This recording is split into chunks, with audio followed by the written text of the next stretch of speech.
काही युत्या आणि आघाड्या खुर्चीसाठी असतात, काही सत्तेसाठी असतात, परंतु आमची युती विचारांची आहे. आमची युती विकासाचा अजेंडा घेऊन पुढे जाते आहे. सगळ्यांना युती आघाडी करण्याचा अधिकार आहे आणि तो प्रत्येकजण करत असतो.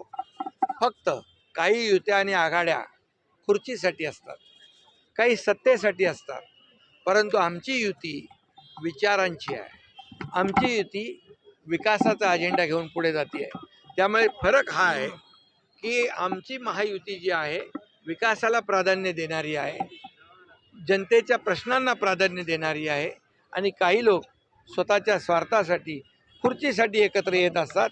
त्यामुळे मी आपल्याला सांगतो, या लोकशाहीत कोणी कोणाबरोबर जाऊ शकतो, परंतु मी महायुती म्हणून आपल्याला सांगतो, या महापालिकांच्या मुंबईसह 29 महापालिकांमध्ये महायुतीचाच भगवा, विकासाचा भगवा फडकेल. मराठी बहुल भागामध्ये दोन्ही ठाकरे बंधूंमध्ये रस्सीखेच सुरू आहे. मराठी बहुल भागांमध्ये दोन्ही ठाकरे बंधूंमध्ये रस्सीखेच सुरू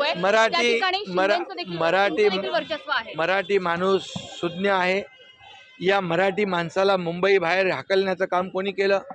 मुंबईकर मुंबई बाहेर जाण्याचं काम, घालवण्याचं काम कोणी केलं? गेले अनेक वर्ष मुंबईमध्ये कुणाची सत्ता होती? आणि म्हणून मुंबई बाहेर गेलेला मुंबईकर, जो वसई, विरार, नाला सोपारा, इकडे अंबरनाथ, बदलापूर, वांगणीला गेलेला मुंबईकर, या मुंबईकरांना आम्ही पुन्हा मुंबईत आणणार आहोत.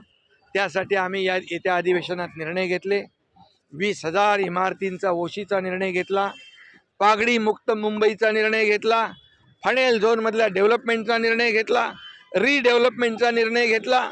त्यामुळे या महाराष्ट्रामध्ये, या मुंबईमध्ये जे निर्णय आतापर्यंतच्या इतिहासात कधी घेतले नव्हते, ते निर्णय आमच्या सरकारने घेतलेले आहेत. लोकांना हक्काचं घर मिळालं पाहिजे. कधी कोणी विचार केला? लोकांना बेघर करण्याचं काम, लोकांना मुंबई बाहेर जाण्याला म्हणजे वेळ जी आली ती मजबूर केलं, ते कुणामुळे? ही जनता सुज्ञ आहे आणि म्हणून मुंबईकर काम करणाऱ्याच्या मागे उभा राहील. मुंबईकर गिरणी कामगार असेल, डबेवाला असेल, माताडी असेल, मुंबईतला प्रत्येक चाळकरी असेल, मुंबईतला गिरणी कामगार असेल, या सर्वांना घरं देण्याचं काम आमचं सरकार करेल. BDD चाळीसारखा निर्णय आम्ही घेतला.